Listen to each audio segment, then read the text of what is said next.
Hello बच्चों, नमस्ते। कैसे हैं? उम्मीद करते हैं कि आप सभी बच्चे खुश होंगे। और पिछले लेक्चर में मेरे प्यारे बच्चों मैं बता चुका हूं डिस्ट्रीब्यूटिव प्रोनाउन तक, है ना।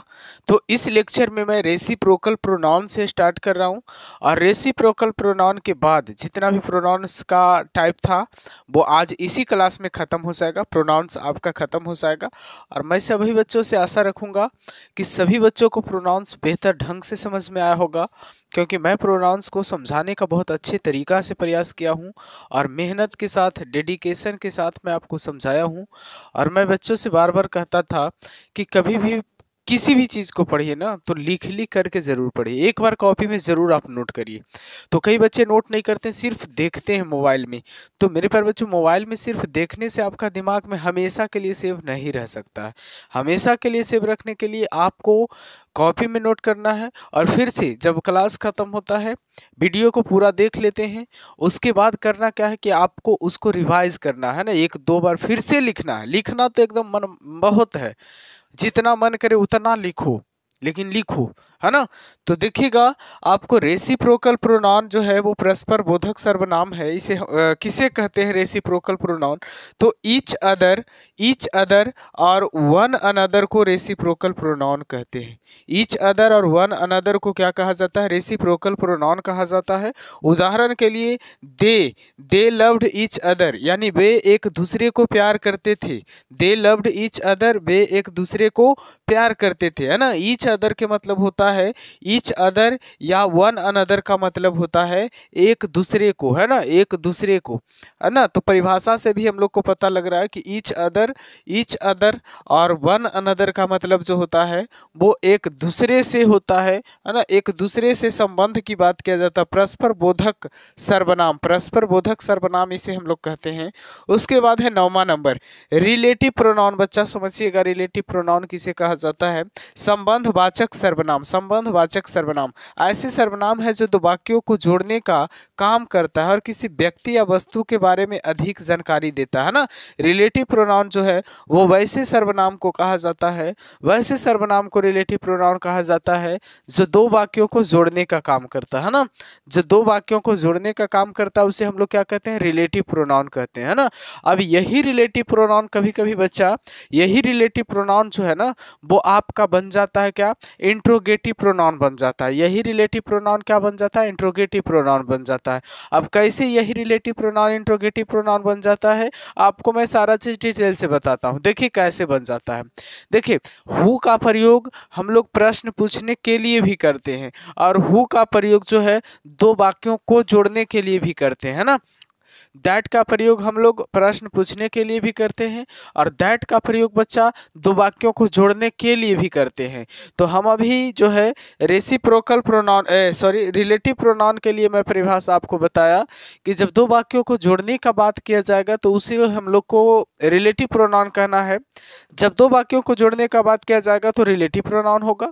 जब वही रिलेटिव प्रोनाउन का प्रयोग प्रश्न पूछने के लिए किया जाएगा तो वो इंट्रोगेटिव प्रोनाउन हो जाएगा, है ना। बाकी विशेष समझिए यहाँ से, है ना, एग्जाम्पल के जरिए। जैसे हु है, हुम है, हुज है, विच है, वाट है, ये सब मुख्य रिलेटिव प्रोनाउन है। ये सब क्या है? मुख्य रिलेटिव प्रोनाउन है। और यही सब जो है वो आपका इंट्रोगेटिव प्रोनाउन भी है। अब बच्चों को थोड़ा सा इसमें कन्फ्यूज़न होता है, एग्जाम में जब क्वेश्चन आता है ना तो इसमें बच्चों को कन्फ्यूज़न होता है कि किसे हम लोग इंट्रोगेटिव प्रोनाउन मारेंगे और किसे हम लोग रिलेटिव प्रोनाउन मारेंगे। तो मेरे प्यारे बच्चों, रिलेटिव प्रोनाउन उसी में मारना है हु में, हु में जो जो दो वाक्यों को जोड़ने का काम कर रहा है। जैसे यहाँ हु, हुम, हुज, विच, वाट, ये जो मुख्य रिलेटिव प्रोनाउन है।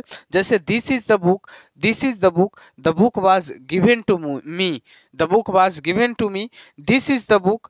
और यहाँ पे दैट, यहाँ से द को हटा लिया गया है और यहाँ दैट का प्रयोग किया गया है, that was given to me. तो ये जो यहाँ जो दैट आ रहा है वो इसका काम क्या है?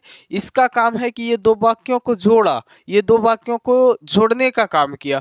तो जब दो वाक्यों को जोड़ने का काम किया जाएगा, हु, हुम, भाट और विच, दैट, ये सब दो वाक्यों को जोड़ने का जब काम करेगा तो वो हमारा रिलेटिव प्रोनाउन कहलाएगा। वो हमारा क्या कहलाएगा? रिलेटिव प्रोनाउन कहलाएगा। लेकिन अगर प्रश्न पूछने के काम आए तो वो क्या कहला जाएगा, हमारा इंट्रोगेटिव क्या कहलाएगा, इंट्रोगेटिव प्रोनाउन कहलाएगा। आगे विशेष थोड़ा सा ध्यान से देखिएगा, उधर मैं बताता हूँ आपको।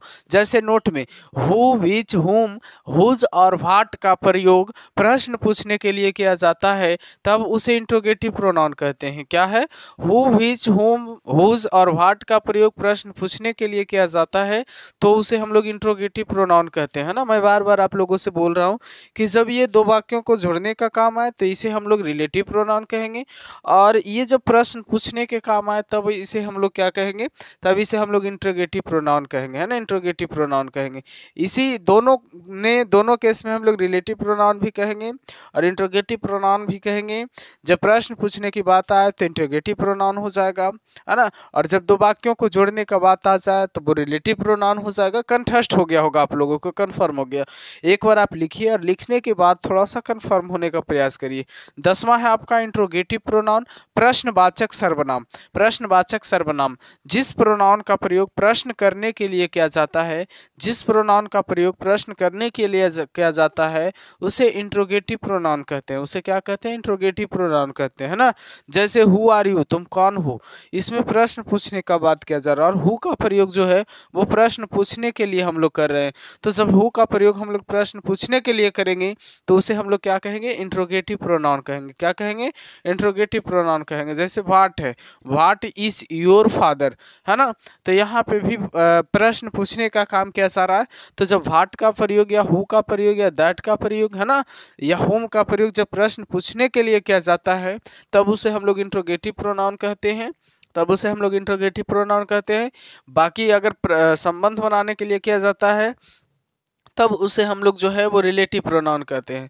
अब जैसे इंट्रोगेटिव एडजेक्टिव किसे कहते हैं, तो एक बात मैं बार बार आपको बताते आ रहा हूँ शुरू से ही, जब प्रोनाउन स्टार्ट जब से मैं कर रहा हूँ तब से ही, कि कभी भी नाउन के पहले यदि प्रोनाउन आता है, कभी भी नाउन के पहले यदि प्रोनाउन आता है तो उसे हम लोग क्या कहते हैं, उसे हम लोग एडजेक्टिव कहते हैं। कभी भी वो प्रोनाउन नहीं होता है। तो बच्चा इस बात को आप लोगों को ध्यान देना है। इंट्रोगेटिव एडजेक्टिव हम लोग किसे कहेंगे, हुज बुक इज दिस। तो देखिएगा यहाँ पे बुक क्या है, हमारा बुक हमारा नाउन है और नाउन के पहले हुज आया हुआ है, और हुज हमारा क्या है, हुज हमारा प्रोनाउन है। और मैं आपको बार बार कह रहा हूँ ना कि कभी भी नाउन के पहले प्रोनाउन नहीं आता है, तो यहाँ जो हुज है वो हमारा प्रोनाउन नहीं है, यहाँ का जो हुज है वो हमारा एडजेक्टिव है। यहाँ का जो भाट है, यहाँ कलर जो है वो नाउन है और नाउन है, और नाउन के पहले यहाँ जो भाट आ रहा है, नाउन के पहले जो यहाँ भाट आ रहा है वो इसे हम लोग प्रोनाउन नहीं कहेंगे, इसे हम लोग एडजेक्टिव कहेंगे। कभी भी नाउन के पहले प्रोनाउन नहीं आता है, वो एडजेक्टिव आता है। अब वो कौन सा एडजेक्टिव होगा वो उसका प्रोनाउन डिसाइड करेगा कि ये कौन सा प्रोनाउन है। तो बच्चा से मैं आशा रखूँगा कि आप सभी बच्चों को इतना तक समझ में आया, और ये आपका लास्ट क्लास है प्रोनाउन का। प्रोनाउन में अगर आपको किसी भी तरह का समस्या है तो कमेंट में ज़रूर बताइएगा कि सर प्रोनाउन कम समझ में आया, या फिर समझ में आया ही नहीं, या फिर समझाने का तरीका ठीक नहीं था। जो भी हो आप कमेंट में एक बार ज़रूर बताइएगा, हम उसे सुधारने का प्रयास करेंगे और आप तक वो बेहतर से बेहतर चीज़ मैं पहुंचाने का प्रयास करूंगा जो आपके लिए अच्छा हो, आपके लिए बेस्ट हो, एग्ज़ाम में वो काम आए, है ना, आगे की कंपटीशन एग्ज़ाम में भी आप लोगों को काम आए। तो मेरे प्यारे बच्चों, मैं आशा करता हूं कि आप लोगों को समझ में आया होगा। एक बात हमेशा ध्यान रखना है कि कभी भी प्रोनाउन के पहले अगर कोई नाउन के पहले यदि कोई प्रोनाउन आता है तो वो प्रोनाउन नहीं होगा, वो एडजेक्टिव होगा, है ना। इस बात को एकदम हर जगह फॉलो करना, हर जगह। 10 गो प्रोनाउन मैं आपको बताया हूँ, 10 प्रोनाउन में ये फॉलो करना है, सभी बच्चों को फॉलो करना है। तो हेलो, ठीक है बच्चों, अब हम कल मिलते हैं आपसे, जब तक के लिए बाय बाय।